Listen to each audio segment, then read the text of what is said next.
Alex Cox, and that means absolutely nothing to most of you, aside from my wife, 2 women I'm dating, one I tried to date, and a couple of good friends.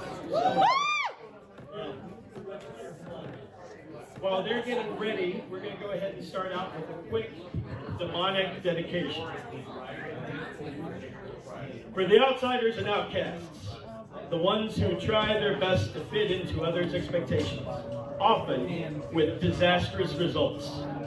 The bastards, the survivors, the hidden talents waiting in utter darkness to be seen. The worthy who feel unworthy. The ones who won't find themselves until they accept who they are inside and show it on the outside, no matter the consequences.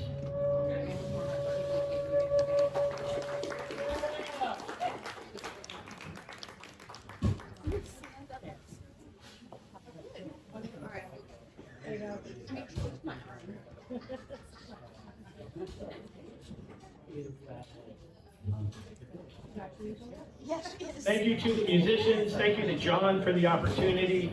This is my first ever live poetry performance. Thank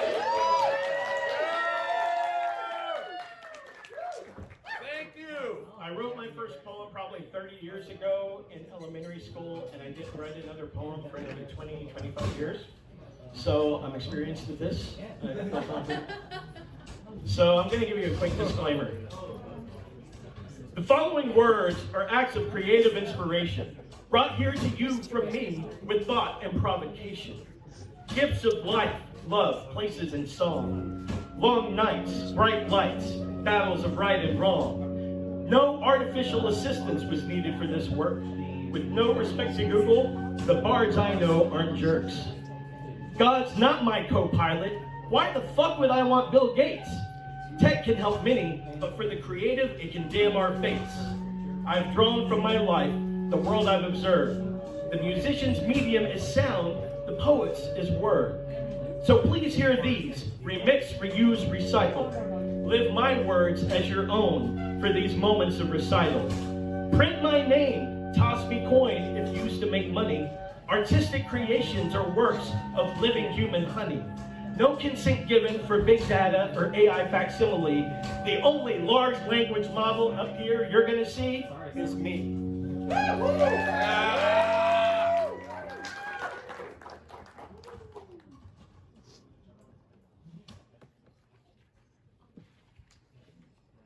So, like many, can't be a surprise here, but I was raised by a single parent. And I didn't meet my father until I was 30. I found him on Facebook, as weird as that is. So eventually, I ended up in tech, and there's a line in here that's going to mention a little bit about that. Because when the stuff in this kind of went down, I was working at Facebook, so that's one of those fun things. Things my father said.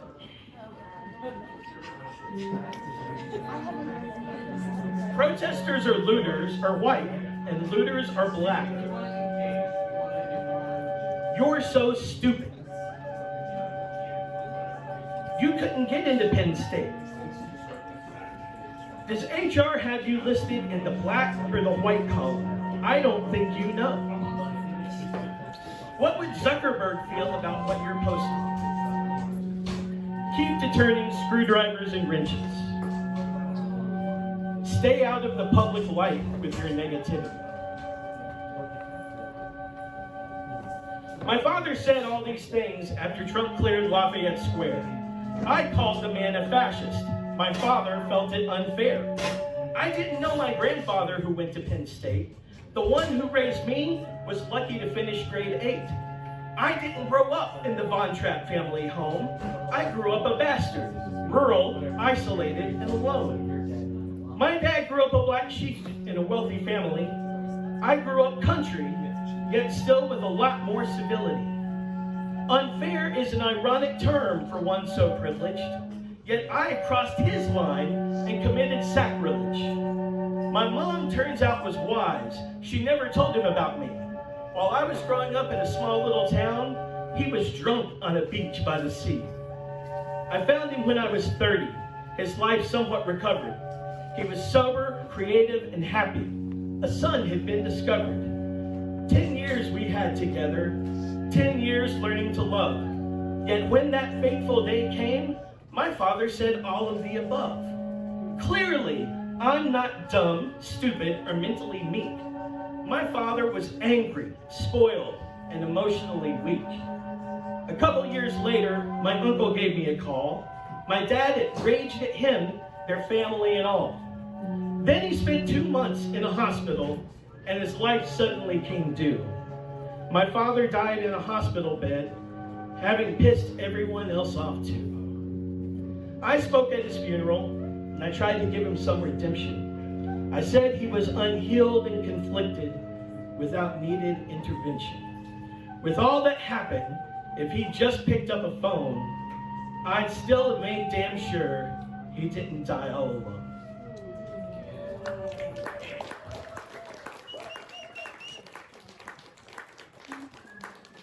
Clearly complicated feelings about my father. My father was a lifelong musician. Before he died, he released 40 self-published albums, jazz guitar, and they're all on Spotify. His name's Craig Morrison. And weirdest thing, he also owned a lighthouse. So when I found him, so weird, interesting, complex, but very human being.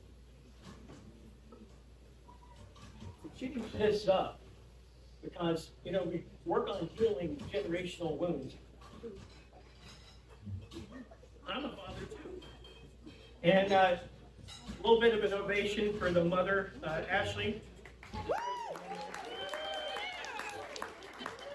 She has put up with me through so much. Oh my God! But 14 years. Yeah, long time. Yeah. All right, well, this one is a bedtime story, or a bedtime conversation I had with our son.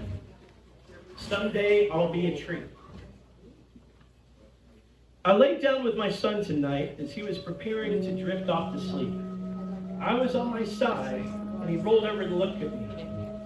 "Daddy, you look like wood," he said. I opened my eyes to his gleaming smile. "Really?" I replied, surprised, but thinking about how we had talked about our brown skin and why it's different than other people. "Yeah, why do you look like wood?" he asked. "Because someday I'll be a tree," I began. "When I die, you will plant me in the earth, and I will sprout up into a great tree.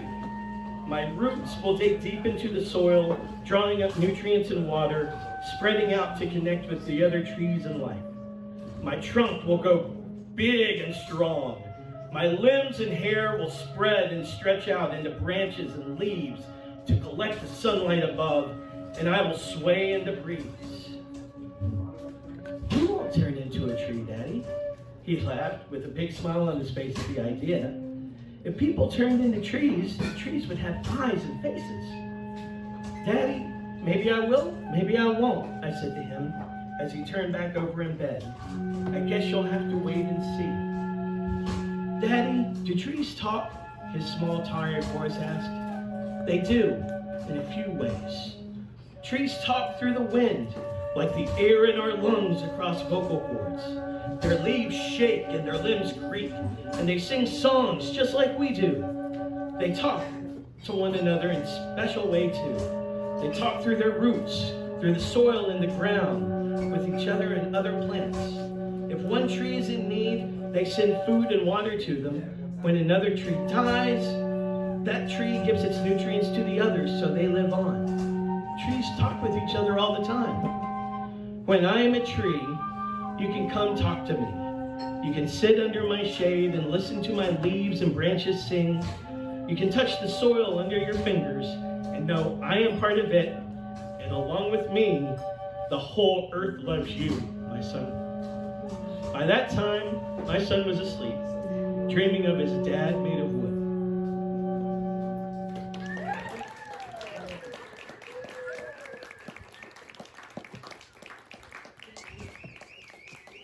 All these big changes started happening.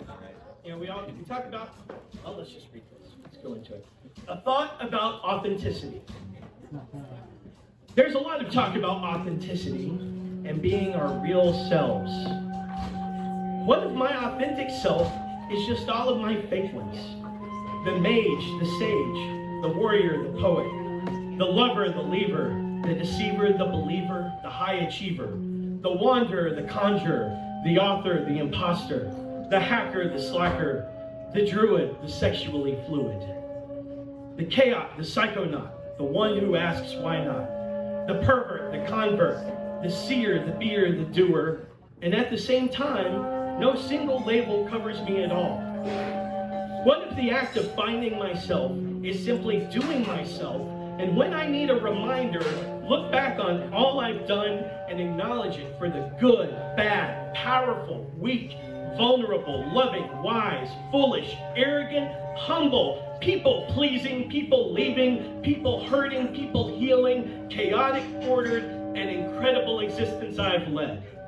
And what if at any point, in any imaginable number of futures, I will simply just be true to me in that instant? And that is authenticity.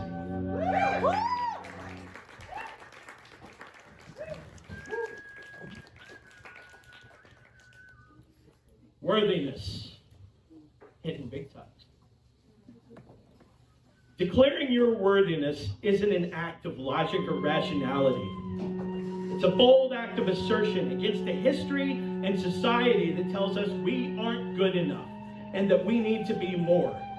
It's a scream of enough from our inner child who wants to just be happy and play. It's a flag planted in your life that says, this mistreatment ends here and I will not stand for it anymore. Woo. Most importantly, from me. It's a true act of will, an invocation of self-acceptance. And I wish this for everyone. To claim your power just like me, all you have to believe is, I am worthy.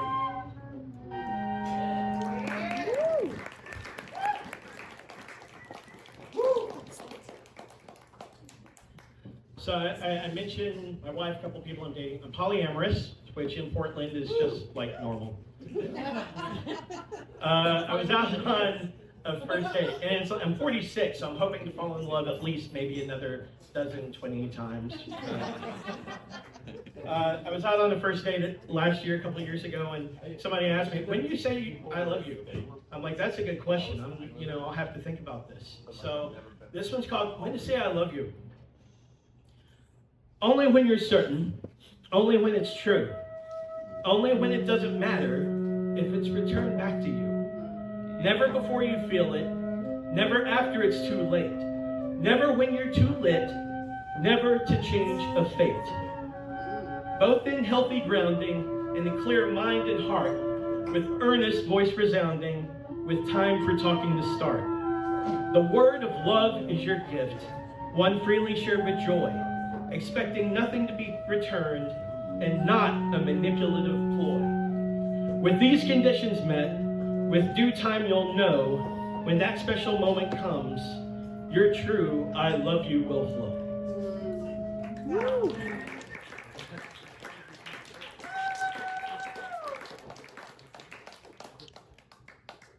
We talk a lot about falling in love, but how many albums, music, things like songs have been written in breakups? So this is a breakup poem. And, we're not always the best versions of ourselves when we break up. And sometimes it can be a little bit hard. This one happened in Elizabeth Park in New York.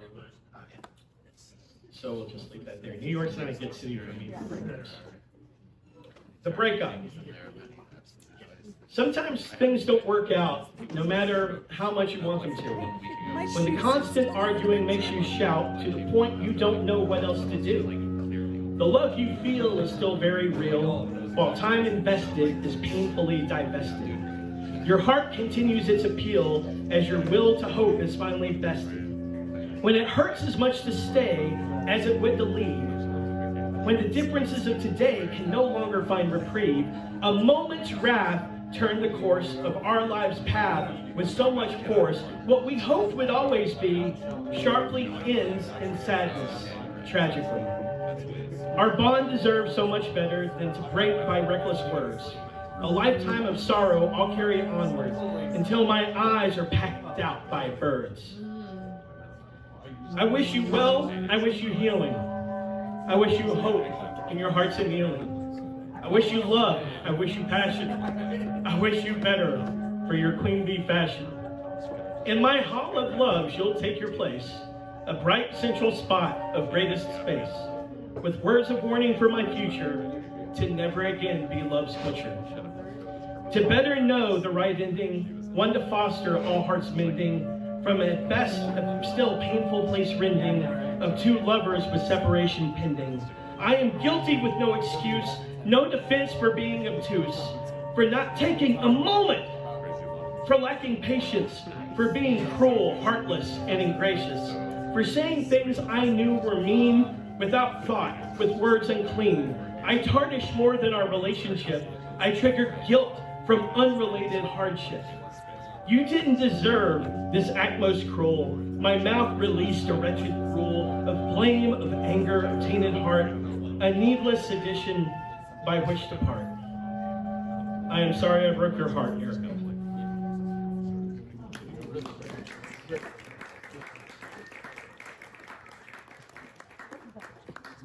All right, we got 2 minutes left. You know, have a couple backups, and then we're going to go into the final. How many of you all want to get political? All right. So these are a couple of quick ones. We'll get a little bit political with it.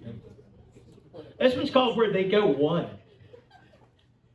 They can't believe in climate change. They can't believe in masks or vaccines. They can't believe in science studies. They can't believe in diplomacy. They can't believe in systemic oppression. They can't believe in history. They can't believe in anecdotal digression. They can't believe in human need. Where they go one, they go all. That's what the Q folks say. For when you look, if one difference they took, the other lives would fall away.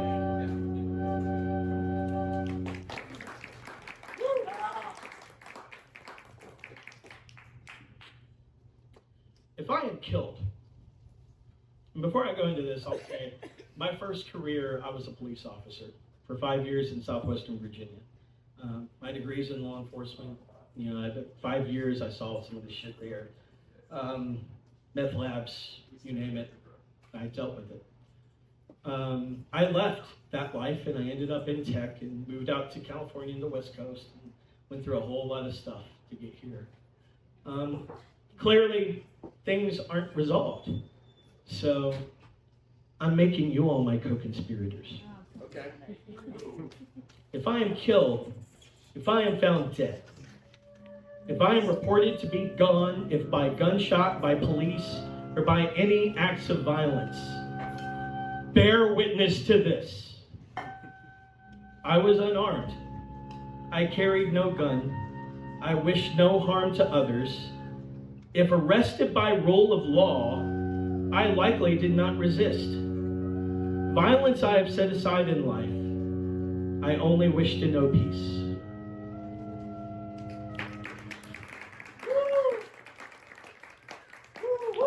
You all see my name on the news, you better speak up now, all right? It wasn't me. Damn. All right, we've been on a heavy journey tonight. Thank you. This one, you know, we need to like break it up, and I want to set up John properly, you know. Do whatever you want. John, thank you for. Chester, she knows. Yeah. So, you know, I started writing poetry about 5 years ago. There's a whole spiritual thing that went with it, but you take different workshops, you learn different things. And one of these fun exercises, you know, if you're a poet, they'll say, we're going to give you like 3 or 4 words, and you write a poem about it. So I'm like, okay, I'll take these words, and it was like a pirate, a ghost, and a cat. And it's like, how the hell? Okay, well, let's write this. And I wrote it, and it turned out to be a sea shanty. Yeah. So who here likes sea shanties? Who here likes to sing sea shanty? Okay, if we have a piano player who wants to join or anything like that, or however, or we can just go by my voice, okay? We're going to go about a marching rhythm, like dum da dum da dum da dum da dum da dum. All right, yeah, I don't need a drummer. I got you all. Okay, so here's what the words are that you're going to sing. After I sing, oh, you all are going to sing. Any of these can make a great song. Remember these words, come sing along. Any of these can make a great song. Remember these words, come sing along. Dave, you all can remember that. One more time.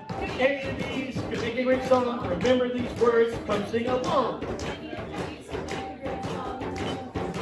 All right, we're gonna do it live. Here we go. A pirate in the sea, a ghostly void, a mage needs a brood, a cat gets annoyed. A pirate ship, packed full of coffee, shipped from the mud and looked out the sea. The smoke came round, clouds dark and gray, like a ghost from far away. Oh. The pirate was cool, they found a big bird, patted his cat, heard a loud burp. The storm grew closer, the waters got higher. The ghostly view made his axe beside The ship rocked hard in the stormy sea. The cat went below with the company. The pirate yelled and screamed from the mast. The ship was sinking, they had to act fast. They dumped their bounty, their precious cargo, dropped into the sea, saved the ship from the flow. Not far away, a mage made it ashore. The coffee washed up, been thirsting for more. Let's update you about the crew and the kitty. From our story they lived, or the tale would be shitty. If you see a mage in need of coffee, fill his cup to the brim, or a storm will cast thee. One more time.